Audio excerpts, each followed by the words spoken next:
Bon, Isabelle, cet après-midi, Octeville a joué avec le feu, Octeville s'est brûlé.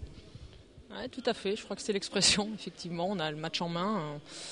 On doit poser le jeu en deuxième mi-temps et au lieu de poser le jeu, on joue en rythme d'Angoulême. Angoulême, elles ont un peu le feu aux fesses, donc elles sont obligées d'accélérer. Et nous, au lieu de poser notre jeu, notamment en attaque, on va aussi vite qu'elles, sauf qu'on ne sait pas le faire. Et puis, c'était pas à nous de jouer de cette manière-là. Il suffisait d'être patiente en attaque. Là, on a trop précipité en deuxième mi-temps, ce qui fait que on est après approximatif dans nos tirs, on prend des tirs en demi-position et en plus on retombe dans nos travers, à savoir à mi-hauteur au niveau des impacts, là où Gala Lotareva est la meilleure.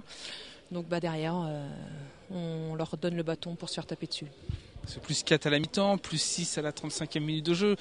Pourtant, le match était quand même sérieusement bien en main.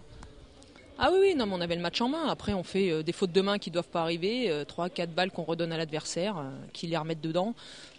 J'ai senti qu'à un moment donné, Angoulême allait avoir la tête sous l'eau, et en fait, c'est nous qui leur redonnons les ballons pour qu'elles rebondissent. Donc, je suis déçu parce qu'effectivement, on avait largement les moyens de gagner ce match. Maintenant, en voulant bien faire, on a confondu vitesse et précipitation, et puis ce jeu-là, on y a laissé des plumes, donc déçu, très déçu.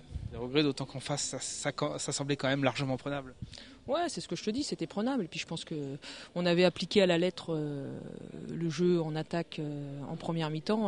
On arrive à marquer 17 buts, c'est quand même quelque chose qui nous arrive peu, donc notamment face à cette qualité de gardienne. Maintenant, en deuxième mi-temps, on lâche trop vite les ballons et on retombe dans nos tirs à mi-hauteur. Donc on l'a fait briller et derrière, on se prend des contre-attaques, des montées de balles et petit à petit, c'est nous qui prenons l'eau.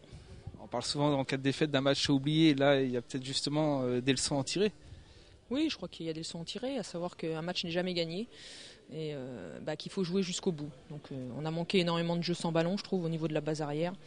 Et quand on s'est réveillé sur les 2-3 dernières attaques, c'était trop tard. Donc il y a pas mal de leçons à tirer, à savoir que le match est jamais terminé. Et quand on peut mettre un adversaire sous l'eau et si on peut encore appuyer, il faut le faire. Donc nous on a manqué, à mon avis, à un moment donné de concentration et d'application. Et c'est dommage.